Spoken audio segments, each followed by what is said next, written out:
Thank you. Okay, we're up to sophism. Like I said, like I was going to say, the atomists and the sophists, they were generally in this area. They were both schools, so they continue. And that's the important part you understand here. Sophism is in modern conversation means someone offering a false argument for the express purpose of clouding the issue. The word's origin comes from a professional class of philosophy and rhetoric teachers in the 5th century. The name became a criticism because of the way the sophists conducted their teaching business. Of course, at the time, their great sin was that they took money for teaching philosophy to the aristocracy, and they engaged in open deception. And the reason they engaged in open deception, you'll understand in a minute. Their goal when teaching the nobles was to win the argument by whatever means. Persuasiveness was a desired skill in Athens because it was a means to political power and wealth, and the sophists focused their instruction on these skills for the aristocracy. Since they didn't believe in truth, and I have truth here in all capital letters, all right? When they didn't believe in truth, they saw no moral failing in their methods, and this made them villains for most of their contemporaries. Actually, they were villains for probably 2 reasons. Plato didn't like them at all. And most of what we know about them is from Plato. He often used them as straw dogs for Socrates to knock down. You know, Socrates in his dialogues is his kind of alter ego. And they're credited with starting, and the second part of the equation is they're credited with starting what is called egoism. Now, this is the egoism that everybody fears. This is the egoism that everybody says you can't be this, which is basically the world is all mine and it's mine to conquer and I don't really care about you. I'll deal with you by swatting you upside the head with a club. That kind of egoism. That is not an accurate portrayal of ethical egoism, but this is where it enters into the world. That the relationship between anarchy and the individual are actually merged, and we're going to talk about that. I'm going to mention to you two main sophists. One was Protagoras, and he is considered the father of sophism, and he shows up in about 480 to 410 BC. And Gorgias, who lived in 483 to effectively 375 BC. Now I need to introduce you to another philosophical concept, and this is called skepticism. Skepticism means there is no objective or certain knowledge. It is impossible to know anything absolutely. There is no absolute truth. If you hear somebody say that, they're a skeptic. Nothing can be known, and when I say nothing, I do mean nothing. And the sophists were skeptics, and you'll understand why they taught the way they did once you understand what they believed.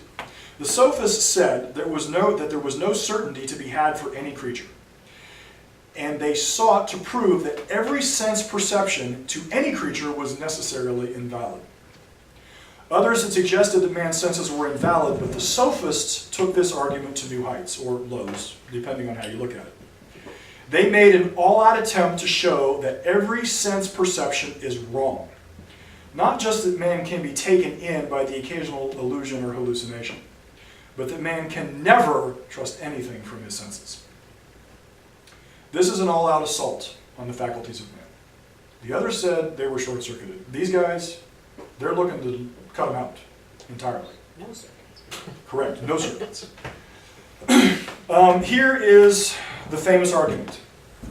Whenever we perceive, what we perceive depends on 2 factors. It depends on the object being perceived. And what you perceive also depends on the nature and the condition of your sensory apparatus. Example. And this was probably the most influential argument that actually lasted all the way through the Dark Ages, all the way. It's Augustine 101.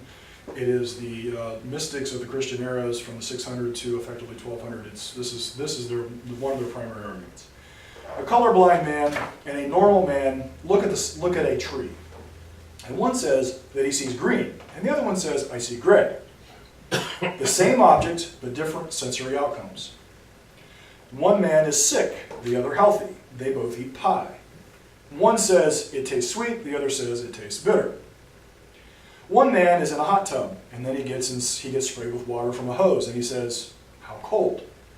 Another man crawls out of the Arctic Ocean and gets splashed with a water hose and says, "How hot?"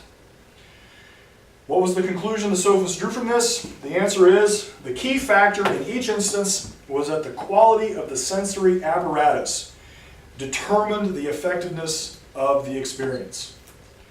So that it appears that all sensory information is utterly subjective. How then can we ever know anything for sure? What is the right experiential knowledge? Who has it? And according to the sophists, the answer is nobody is right. No one can perceive reality except as a subjective function of his specific senses. All we can ever know is that what you perceive right this second is what you perceive right this second. So the only certainty is, it seems to me, now. Because in a few minutes, your senses will probably change. The inescapable conclusion, then, is that since the perceptions change from person to person, from time to time, each individual lives in his own private, subjective little world. How many times have you listened to a neo-Calvinist preacher talk about your narrow perceptions and your little subjective little world? How many times have you heard that? I honestly can't count. So, just because one guy thinks the tree's gray and another guy who is not colorblind thinks the tree is green, Correct. that doesn't necessarily mean it's either gray or green, because it's the perception of the person. Correct. Okay. And this, like I said, this was a reasonably persuasive argument. The medievals had a terrible time with this argument. Actually, and Augustine adopts it. It's, like I said, it's Augustine 101. And it takes a specific understanding of the law of identity to actually unravel this, to actually get it right. And I highly recommend you go try to figure out how to answer this, because you're going to see some very form of this. And there's another one in here in a minute you're going to see. The inescapable conclusion is that since the perceptions change from person to person, from time to time the individual lives in his own private subjective little world. So there is no truth as such. There is no truth qua truth, truth as truth. There is no such thing. There is only subjective experience. Now watch what happens to man when this happens. The moment you take all of his functions away, now watch what they're going to do next. Watch the next step in their evolution. If the senses are invalid, then reality is unknowable. If reality is unknowable, then reason is useless. Watch this progression. If reason is useless, then truth is unknowable. They have just reduced man to less than a number. And here's the main argument for these conclusions. Everybody disagrees about what is rational. Who is to say what's really true? Since everyone seems to disagree about everything, the whole question must be hopeless. If man had a way of arriving at the truth, they would agree. The fact of disagreement means that reason is incapable of arriving at truth. Here was their second argument, and this argument was best expressed by Gorgias, who offered up three propositions. Nothing exists. If anything existed, you couldn't know it. If you could know it, you couldn't communicate it. This is the most succinct statement for absolute skepticism. And you can see now why skepticism descended into complete subjectivism and complete relativism. There are no absolutes, and there is no objective truth. Does this ring a bell for anybody? You ever heard this before? Think Bible. Think about an aristocrat, a government official, maybe taught by the sophists. Think Jesus. Think crucifixion. What did Pontius Pilate say? What is truth? This was a common, remember what I said? This is all background to what happens here. All this is background. This was common. Pontius Pilate is echoing a sophist presumption. He's saying, well, what's truth? How can you possibly know this? Right? That's where this comes from. This is how pervasive. You see this in Christian literature, you see this in what we have come to call Bible literature. You see these presumptions filtering through, all the way through. You understand? Okay. Well, Pilate also said it in a very disdaining way, like, how could you say there's truth? That's ridiculous. It's absurd. This is skepticism. Right. This is the single greatest attack on human senses ever constructed. It was foundational for Plato's teaching and then subsequently applied to the Christian form from Augustine on. So this perspective effectively crippled epistemology for over 1,000 years. And you want to know why we lived in the Dark Ages. It was dark on principle. It was dark metaphysically. It was dark because the church ultimately said it was impossible to know. Now, and you'll see this, and we actually see this. This isn't limited to ancient thought. You actually see some variation of this in the modern day. The guy who's the only absolute is there is no absolute. I don't know how many times I've run into this guy. But you actually see it in more subtler forms in very reasonable conversations about the nature of truth. And I got this guy on my blog, a commenter named Ben. He came for a little while, had great conversations with him, and then he disappeared. I don't know what happened to him. But he did ask me these two. He asked me a series of questions, and he made these two comments, and I want to bring them to. I'm bringing it here now. Here's what he said. Also, by definition, truth must be absolute. Said another way, truth cannot be relative. This is not to say that all human action has a case-specific absolute, but that eventually, at some hierarchical level, absolutes must exist. Most secular ethics are relative. To say, for example, that some morality naturally selects itself is relative. Utilitarians are relative, and obviously so is majority rule in all its forms. Here's the second point, and the one that I'm going to emphasize. It follows then that absolutes must be derived from a source outside the human sphere. Did you hear what he said? He's looking for an absolute outside the human sphere. What does he presume here? Any configuration conceived by humans, even unintentionally through biological processes, always reduces to relativism. What is his fundamental assumption about the nature of human existence? That man cannot truly grasp the nature of truth. This is skepticism at its root. Ben's presumptions are twofold. Ethics is the providence of a supernatural source.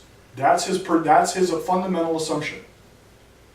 And the reason it's only source in a supernatural source is because man is incompetent to know the truth. This is skepticism. Calvinism. And that absolutely is Calvinism. Blah, blah, blah. Is that my 23, 24? When you hear a preacher talking about cramped little subjective lives, he is staking a claim to the roots of sophism. He is seeking to condemn individual men for their inherent subjectivism. Anytime you hear someone say it is true for you, they are giving away their philosophical pedigree.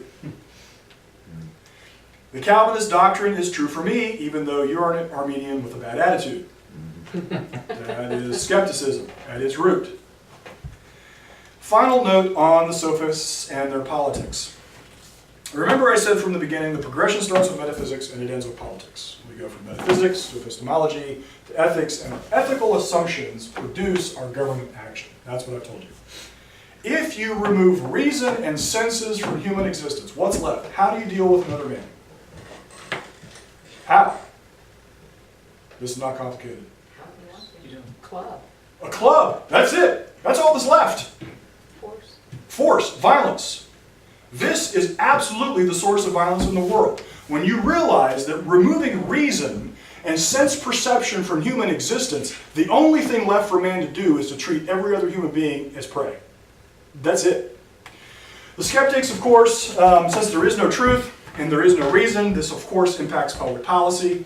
Your government public policy is always an expression of your ultimate philosophy. And of course, once reason is no longer valid, the only means to deal with other men is violence. Remember what I said, that sophism became the definition of egoism? This was why they were such villains. Because this kind of thing is utter anarchy, and it's not livable. Any rational human being recognizes liberty and anarchy are not the same creature. We're often told that liberty is really anarchy, but that's error. And it's error because it removes from man his fundamental apparatus in the world, and that is reason. You have two ways to deal with men, by force of ideas or force of violence. And the moment we're pointing the gun, we're no longer reasoning. The moment I'm swinging a stick, we're not reasoning. So an argument is by far the better course of action, because that can be engaged freely. The sophists are the first people to pose the Nietzschean will to power as the ethical ideal, which means that man's primary social purpose is domination. And now you can understand why the Caesars constantly were waging wars of domination. It followed. The ethical premise produced the political outcome. Okay, we're going to move to Socrates. I don't think he has, you can bring him up, but I don't think he has a slide. He doesn't have a square. Yeah. What's that? He doesn't have a square. He would run out of town. He was, bless his heart. Actually, Socrates, he's hilarious, because he had accepted on some level the democracy of Athens, but of course, he goes around, he riles up all the kids in town, because he's making a mockery of all the aristocrats and the bigwigs, and they're not too happy with him. He corrupted the He corrupted the youth, which really meant he let them think. Right. And they, of course, in their jurisprudence, he's supposed to give a defense for himself. And he says, and they go, well, what do you think should happen to you? He says, I think you should support me in luxury for all of my days. I think I performed a service. And of course, they're like, oh, we don't like that. So they had him drink hemlock and kill himself. Socrates, of course, he was the preview of Plato. I guess there is some academic debate whether Socrates actually exists or not. Whether it was Plato basically was created a brainchild, called him Socrates, and altered ego to create his dialogues, if they really were two people. Whatever, I don't care. I'm going to treat them as two separate individuals. The academic debate doesn't really matter because ultimately this specific development, the development that he came up with was a crucial evolution.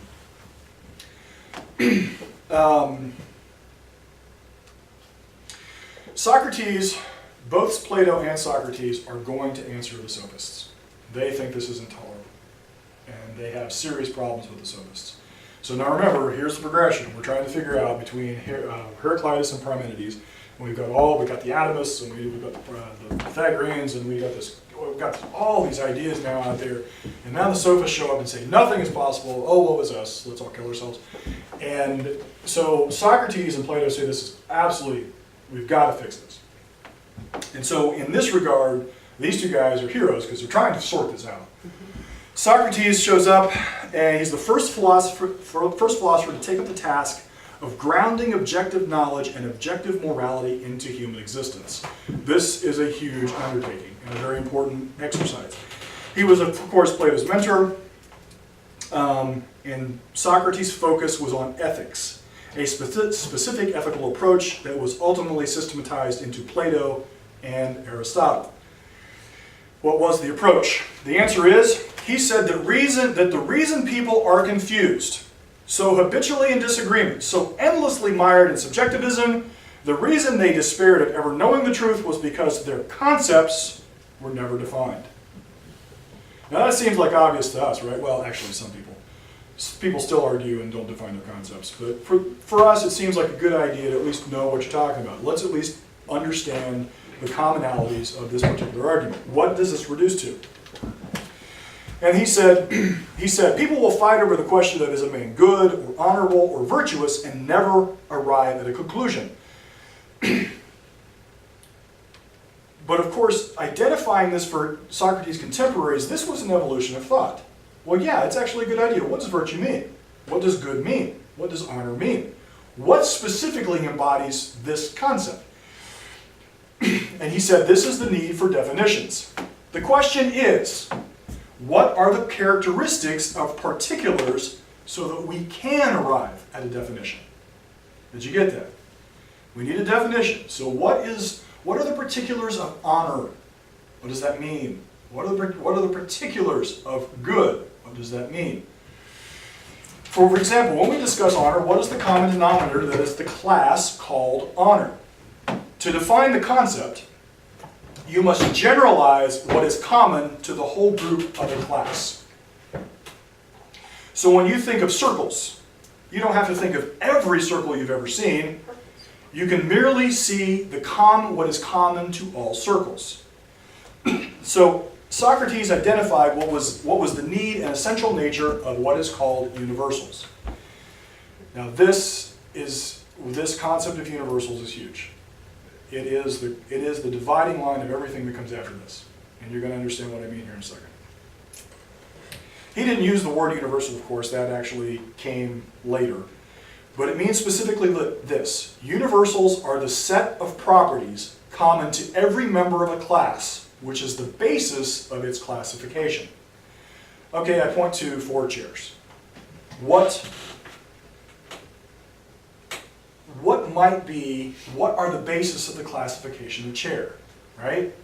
This is what we would call, say, chairhood, or the idea of chair, or chairness, or the essence of chair. What is the universal chair? Okay?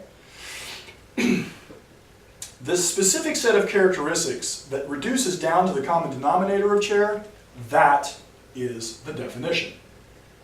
That is the universal. You understand? Get it? If you don't, let me explain it again. Tell me. I know this is tough. Got it? Good.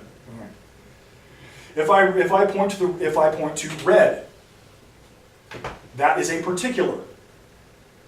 And that is distinct from, say, burnt sienna.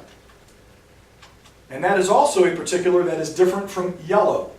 So what is yellowness? What is burnt sienna-ness? What is redness? This is what he is after. Whatever the particulars are that create redness, that is the universal. So it goes with every class, and so it goes with every classification. Man engages, and this is very important to understanding your own conceptual life. Man engages in this process constantly. This is his unique ability in the earth. His ability to reduce down to commonalities, to universals, a class. And this is how you don't have to remember every face, every person you've ever seen. Because you can generalize. You can take this concept, you understand table here, and you can understand that in every instance as you see a table, this is a class of thing. So you don't have to remember every discrete thing every particular that you ever see. And so this gives us ultimately a conceptual ability. We can then begin to subsume in these classifications these generalities and then abstract. And that is the profound lever that humanity brings to this earth. The ability to abstract. And Socrates is the first person to say, to lay out this foundation. Of course, Plato is going to exploit this to the nth degree. We'll get to that in a minute. Man has the ability to grasp universals. This is what gives him the ability to abstract by classifying common denominators and that which gives him concepts in place of millions and millions of particulars. Concepts and particulars. Universals and particulars. Remember this, you're going to hear this again. Man's conceptual faculty is what gives him the ability to understand principles and laws, which gives him the ability to predict the future. And this is important. If I can abstract a principle, a law, then I can look into the future and see the application of that law repeating itself over and over and over. And the moment I can do that, the world becomes utterly intelligible to me. If my reason is valid and I can understand laws, suddenly this is not a scary place. You see the evolution of where we're headed here? This is what Socrates discovered. The importance of the conceptual versus perceptual knowledge. Conceptual knowledge was founded on the knowledge of universals. His logic was that if we can validate universal knowledge, we can answer the skeptic's rejection of truth. Man must rise from the merely perceptual stage to the conceptual stage, and this is what stops the fights. At the conceptual stage, man can grasp a universal standard, and at the end, all argument and all subjectivism. And this is how he answered the skeptics. A very powerful argument.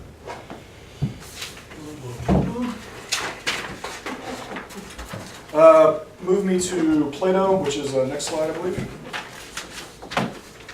My friend Plato. All right. I do want to reiterate this point. We've made a lot about Plato, and I ultimately believe, his philosophy fundamentally in error. But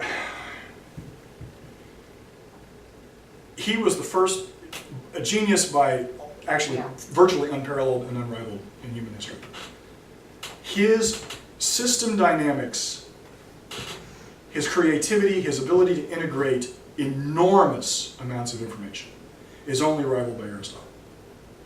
Now, of course, they arrived at two very different conclusions.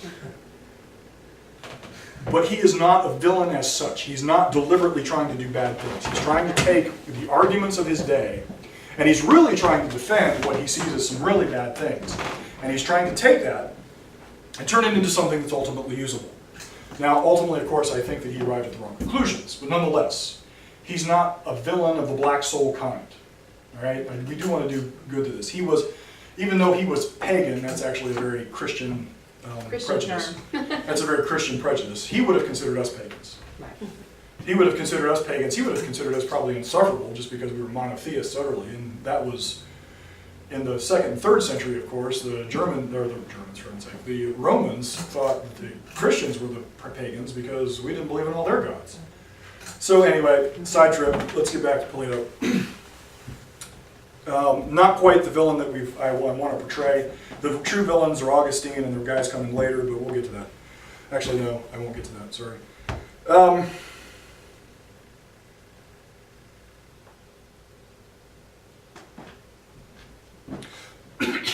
He is the first. Remember I said, we're actually moving forward in history, and for the first time, the sophists and the atomists, they actually start to try to do something systematic.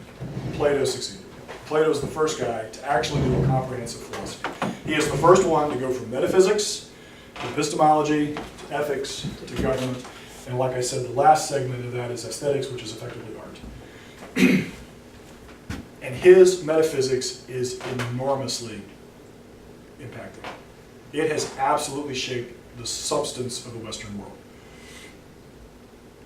with one exception, and that is Aristotle, and ultimately Aristotle is responsible for pretty much every evolution of the betterment of humanity, and he doesn't really show up as a force until Thomas Aquinas reintroduces Aristotle back into Western thought. But we're not going to talk about Aristotle, at least not here. Plato took Socrates' grasp of universals and then proceeded to develop a metaphysical conclusion. And since everything revolves around the metaphysical foundation, we will start at the beginning. Universals must be knowable. Without knowable universals, man is little more than an animal and less than moral. He's less moral than the sophists.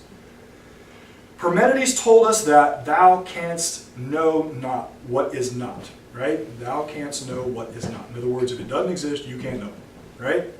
All right. If universals are knowable, then they must be real. If universals are real, then they must exist. This is Plato's logic. Plato decided that the next two questions that must be answered are, where do universals exist, and how do universals exist? The question later became known as the problem. These two questions later became known as the problem of universals. Plato's answer to these questions is that there must be two worlds. Once again, we see this theme of two worlds. Because the universals and the particulars are not elements of the same thing, but fully different things. We already had the early forms of the two worlds and two realities concept by the Pythagoreans. He is taking his influence from them and he's developing it into a primary element of his metaphysic. Plato's conclusion was universals are one per category, so there is one table that is called table, and all of the rest are particulars of that form. All right? You get it? You understand? Particulars are many in any given instance. Universals, particulars. Now remember the background. The conflict is between Heraclitus and Parmenides. From the beginning, everyone was trying to solve the riddle of change and multiplicity. So the next question was, how to deal with change and multiplicity and immutability. I can tell you guys are getting tired. This is long. We're getting close. The logic goes like this. If you think of the idea, actually I missed something here. His solution was to say that universals must be eternal and indestructible. Without something that is unchanging, the world is fully unintelligible. So we need something that is absolute.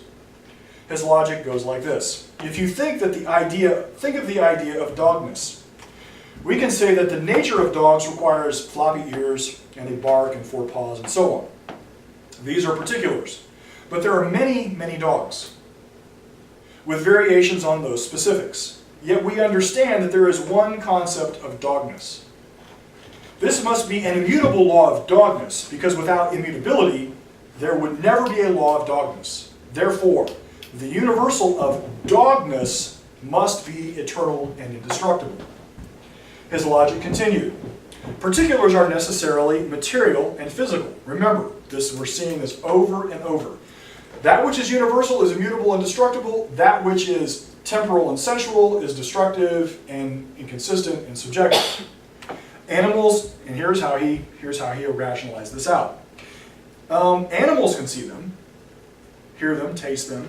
They can taste particulars, but do they grasp universals? Dogs can certainly see bones, but do they see boneness? Does dogness see boneness? Plato concludes that boneness is somehow abstract and not part of the physical world, because it can't be grasped by the physical senses. So particulars are physical, universals are non-physical.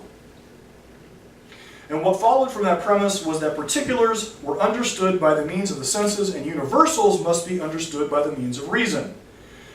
With this conclusion, Plato completes his argument about two worlds, and it is the obvious necessity based on the functions of human existence. Here's how it goes. Universals, defined by one per category, exist as immutable, unchanging, non-material world known only to the mind.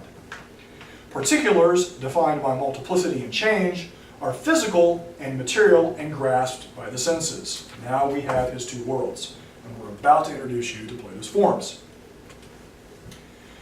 This conclusion, of course, begs the question, if universals are somewhere outside human perception and material existence, how does man ever access the knowledge? Great question. And the answer is, his answer was, man gets his understanding of universals before existence. So what we really have just introduced is the concept of innate ideas. That must have been around for a long time, because that concept is what John Locke goes after in his human understanding essays, when he talks about the mind as a blank slate as opposed to innate understanding which is revealed later after birth. So that must have dominated for... It has been around a very long time. Actually, this argument, I'm going to actually address this. This was a leading one in the church, and it has remained a leading one in the church. And I'll get to that. Give me about 2 seconds here, and I'll parse this out for you. If we possess knowledge at birth, man must have what are called innate ideas that are the product of another world. And the soul is independent of the body, which is central to Pythagorean mysticism. So not only do we now have the soul-body dichotomy, we have an eternal soul, right? That is somehow intimately involved with universal knowledge that is not specifically part of sensory apparatus. We have man utterly divided.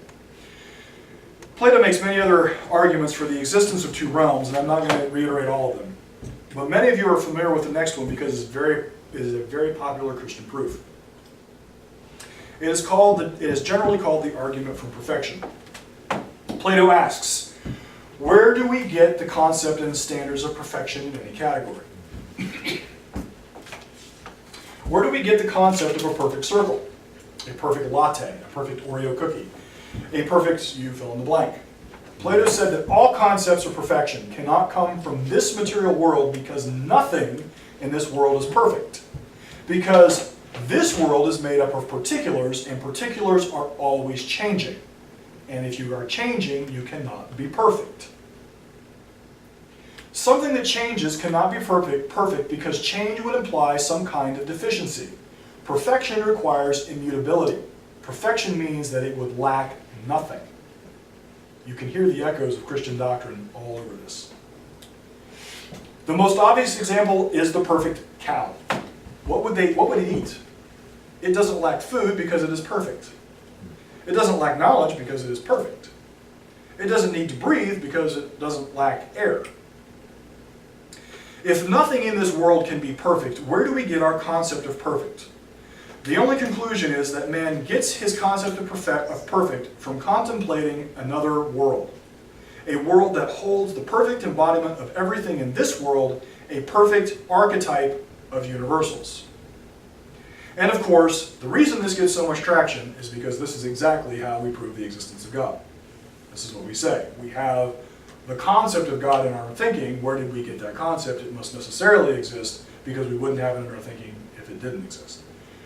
This is exactly the same proof. And this gets enormous amount of traction through the medievals and all the way up to St. Thomas Aquinas. And I think this is the rudiment of one of Thomas Aquinas' proofs. I think he's got 5 proofs of God. So now you know how Plato came up with the world of forms and a world of the senses. His world of universals is really called forms. And this is exactly what Susan has been discussing. We now have how Plato has divided up the world, and the universals are what ultimately emanate down to the world of particulars. And man, the only way man ever gets any understanding of all of this world is because he stands in a cave, and inside that cave, something is flashing a shadow up against the wall. So he's getting this reflection, this kind of dim haze that he can sort of make out, but not really. And that is the limitation of human existence. So step by step, man is taken farther and farther and farther away from life in this world. And this is actually a crucial point. By incremental steps, man has been taken down the path that he is absolutely not part of this world. He is not able to understand it, he's not really able to interact with it, and in some instances he's not even really able to know it. And Plato's solution, while an elegant response to the sophists, the skeptics, ultimately sets man up for the tyranny that we are going to inevitably discuss. Remember what I said. Human life is defined by how ideas go together. So here's how they go together. Go ahead and hit me with the next, should be slide 12.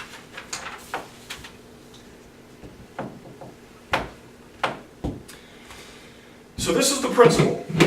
This is what I've been telling you for a couple hours. Metaphysical premise determines epistemological qualification, defines ethical standard, and prescribes political culture. What you metaphysically believe about man determines what you think man can do with his brain, which defines ultimately his ethical standard, which ultimately dictates the government structure that he surrounds himself with. So let's break this down some more. Hit me with slide 13, please.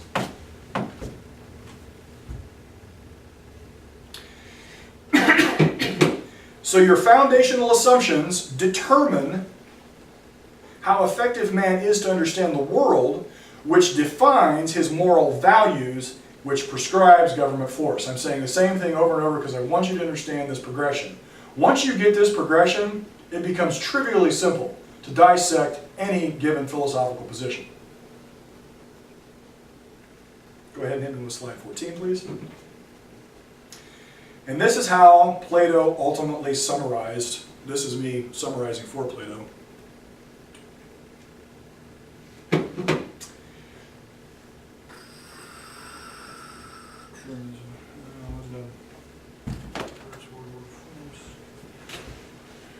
I don't have that in my notes.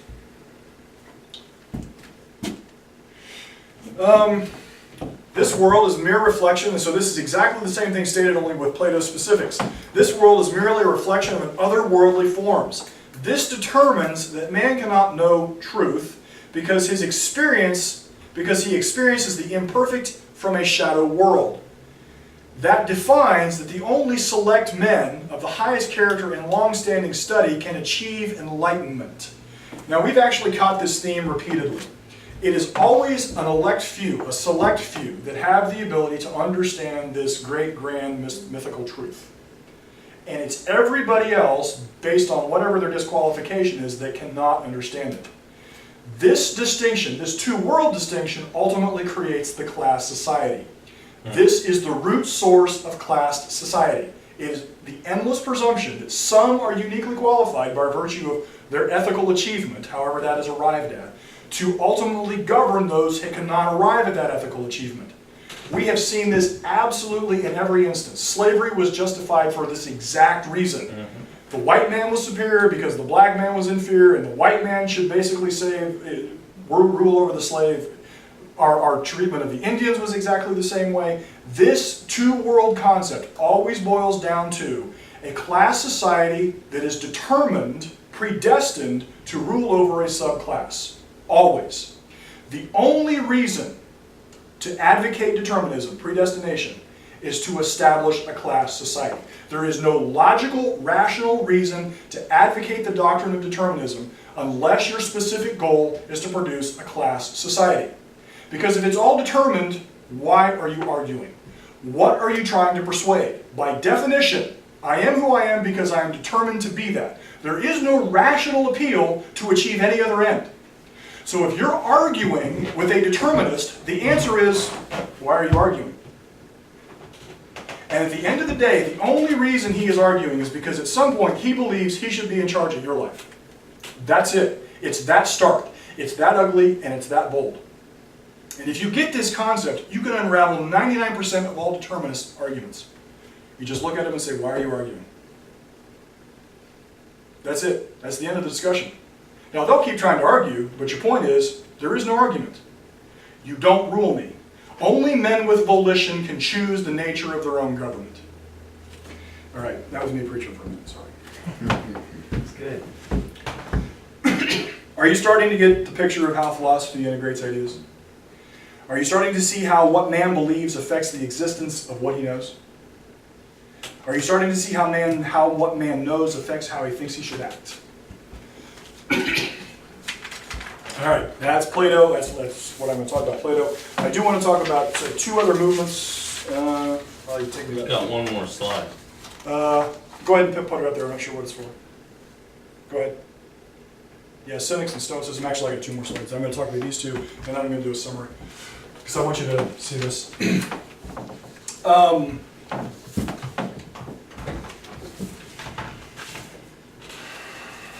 I'm going to talk about two people, the Cynics and Stoics. They didn't really actually impact philosophy as such. They were more a culmination of all these ideas into specific movements through... oh, my slide here. Are they still looking? Yeah, you just can't see them. For heaven's sake. Okay, we have a resurgent Cynic movement, a resurgent Sophist movement, and a resurgent Pythagorean movement. These guys, like I said, they didn't have a profound impact, but you're going to see a theme for them that is actually becomes very central to Augustinian Christianity all the way through from effectively the 5th century to about 1100 or so. And you're going to see it in these guys. But because I want to talk to you about their logical conclusions. Cynics, the cynicism slash cynics. A cynic, I think in Greek means dog. So they were literally called the dog philosophers. I really honestly don't understand why, but whatever. These guys were the first street preachers. In Christian parlance, they're evangelists. They consider themselves humanity's watchdogs, pun intended. And it was their job to hound people, pun intended, about the error of their ways. And that was really funny, come on. This also sounds like your Calvinist segment. Their favorite pastime was to publicly expose the pretense at the root of everyday conventions. They believed that it was their life task to convert the masses to what they called mental clarity. They rejected all wealth, power, sex, fame, because these pursuits were the stuff of the polluted mind with a polluted mind with internal haze. Diogenes of Sinope, he was one of the early founders. He is reported to have lived in a tub, refused to wear shoes in the winter, refused to bathe. He ran around the streets without clothes. He wandered from the streets to cities preaching Cynic doctrines, and those doctrines were specifically designed to save men from the bondage of their flesh. Where have you heard these themes before? If man was liberated from the bondage of flesh, they would be liberated from worldly suffering and uncertainty. Where have you heard these themes before? Here's the summary of their ideology. The goal of life is mental clarity or lucidity, freedom from internal haze, which signified ignorance, mindlessness, folly, and conceit. Freedom is achieved by living in harmony with nature.